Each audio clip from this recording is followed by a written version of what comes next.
இன்றைக்கி நான் capsicum rice பண்ணியிருக்கேன். டேஸ்ட் ரொம்ப சூப்பராக வந்திருக்கு. இதை எப்படி செய்கிறதுங்கிறத இந்த வீடியோவில் பார்க்கலாம். வாங்க வீடியோக்குள்ளே போகலாம். முதல்ல ஒரு 2 டேபிள் ஸ்பூன் எண்ணெய் சேர்த்துருக்கேன். அதுலேயே ஒரு டேபிள் ஸ்பூன் அளவுக்கு நெய்யும் சேர்த்துக்கலாம்.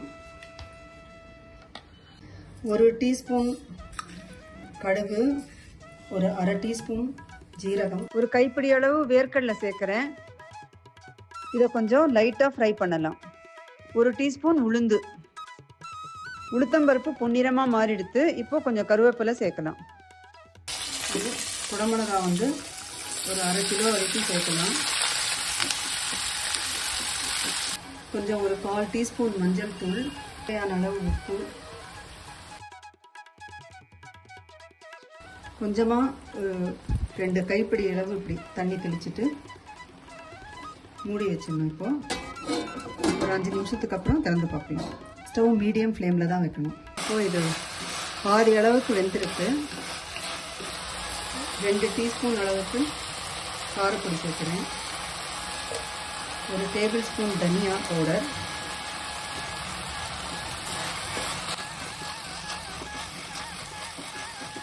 ஒரு டேபிள் ஸ்பூன் கசூரி மேத்தி நல்லா பவுடர் பண்ணி போட்டுடலாம். அதில்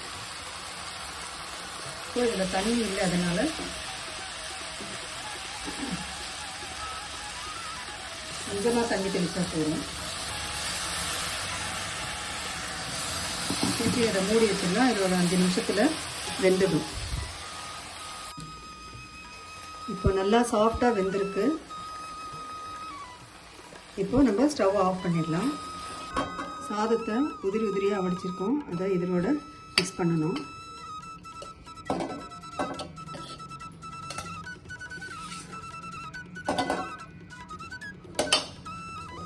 ஒரு டீஸ்பூன் இதோட நெய்யும் சேர்த்துக்கலாம். முதல்ல கேப்சிகம்க்கு ஏற்ற மாதிரி தான் உப்பு போட்டிருந்தேன். இப்போ இந்த சாதத்துக்கு ஏற்ற மாதிரி கொஞ்சம் உப்பையும் சேர்த்து எல்லாத்தையும் நல்லா மிக்ஸ் பண்ணணும்.